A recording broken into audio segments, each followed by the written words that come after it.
Orang ambil tema kebijakan perlindungan lingkungan. Kebijakan perlindungan lingkungan. Oke.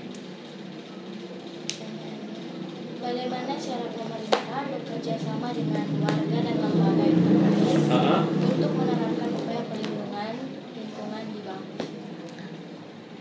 Perlindungan lingkungan, mungkin sejauh yang kita ingat, perlindungan lingkungan di sini mungkin jarang ada, Kang Nov.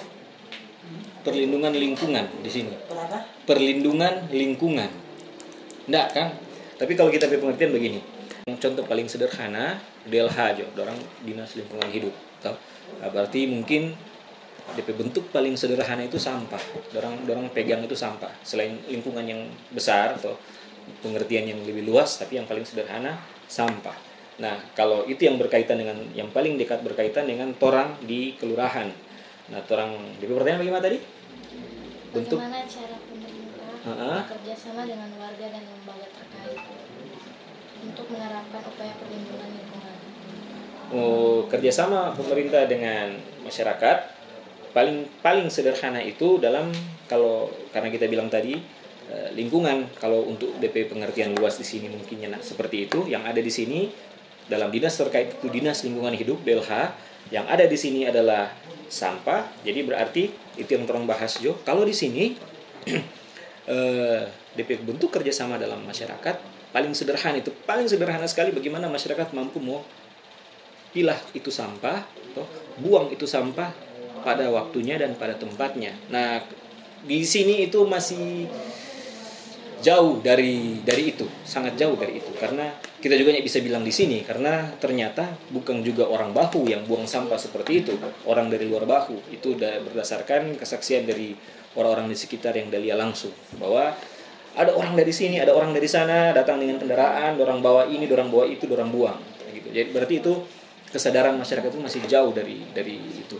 Nah, pada dasarnya sebenarnya orang itu harus pertama mampu memilah dulu itu sampah yang bisa didaur ulang, sampah plastik, sampah-sampah seperti itu dan bagaimana orang mau kemas itu sampah untuk dibuang, dan dibuang di mana dan DP tempat, DP waktu kan itu seharusnya dari jam 6 sore sampai jam 6 pagi, dan nanti ada kendaraan-kendaraan yang akan mengambil. Kalau yang kebetulan kita bukan warga Baku, kita dari daerah Teling, kalau orang di sana dan kita tahu sama juga, pada dasarnya sama, itu sampah itu dikumpul. Kalau untuk sampah keluarga, sampah keluarga orang kumpul, setelah orang mempisahkan, orang pilahkan, orang isi dalam kantong IKA supaya mencegah hal-hal yang tidak diinginkan. Yang paling sederhana tikus, orang bongkar, atau anjing atau kucing. IKA bye-bye taruh di depan rumah masing-masing. Nanti akan ada kendaraan-kendaraan sampah yang datang jemput. Dari situ juga ada titik-titik yang akan dorang tanpa pengumpulan sampah sementara. Di situ nanti ada truk yang akan angkat. Nah, pada dasarnya seperti itu. Itu kontribusi masyarakat seperti itu pada dasarnya. Paling dasar, orang mampu mau pilah, orang mampu mau kemas itu dengan baik dan benar, orang tahu buang jam berapa, pada DP tanpa. Itu DP kontribusi kerjasama yang paling sederhana seperti itu. Dan juga dari situ juga ada DP penegakan dalam bentuk hukum. Akan ada tindak pidana ringan tipiring yang diadakan itu, kalau mungkin baca-baca di media sosial atau DP berita di media sosial, yang biasanya itu diadakan di kantor-kantor camat, atau pernah juga backing di TKB, yang dapat tangka, orang buang sampah, kalau dapat rekam, dapat foto, langsung ditindak.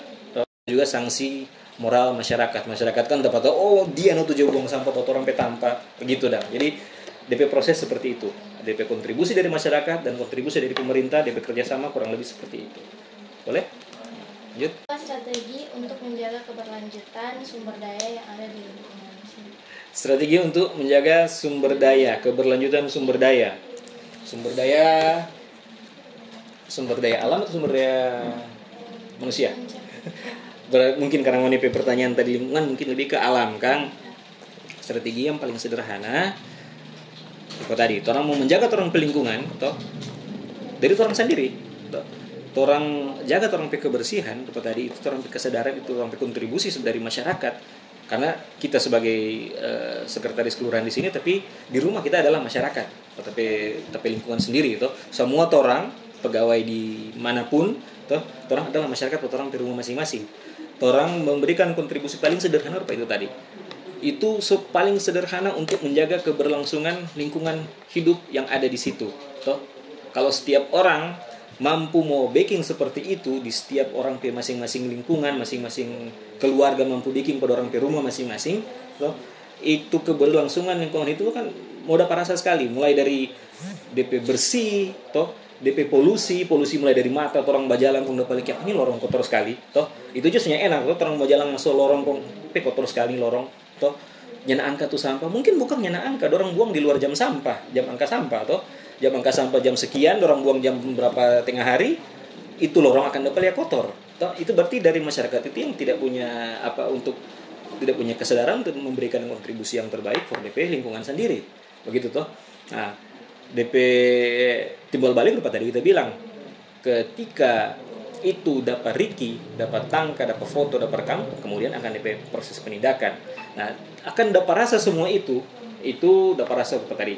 Polusi dari mata, polusi dari udara, orang tidak akan menghirup bau-baunya enak toh.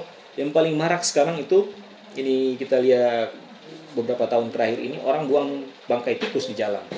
Toh, itu yang paling sederhana toh, orang berjalan juga pagi-pagi sekali. Kalau misalnya mau datang ada kuliah pagi-pagi sekali itu jam 7, hampir di semua jalan itu ada bangkai tikus. Jadi kita dari rumah sampai ke sini, sampai ke kantor, hampir di tiap lorong kita mau lewat akang, kita potong dari situ toh, dari stadion, kalau lewat karena jalan udah bongkar toh, jadi kita mesti lewat di asrama Bali, putar begini.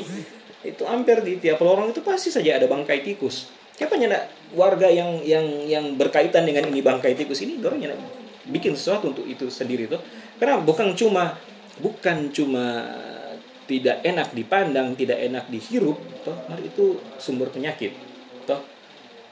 Kita mungkin perlu jelaskan lebih jauh tentang tikus ini bagaimana dia membawa penyakit. Nah, maksudnya seperti itu. Nah, jadi kalau setiap masyarakat masing-masing dia pribadi mampu mau kelola DP diri masing-masing supaya dia disiplin dalam hal paling sederhana, sampah, itu keberlangsungan sumber daya alam itu akan lebih baik. Toh, dengan dorang biasa buang sampah sembarang, ada di lingkungan berapa itu, dorang pe sampah apa itu istilah rumah makan, secara nyenak sadar dorang pe sampah rumah makan itu kita buang di got, dan itu mencemarkan got dan mencemarkan beberapa parigi di sekitar situ. Nah, itu DP efek negatif toh.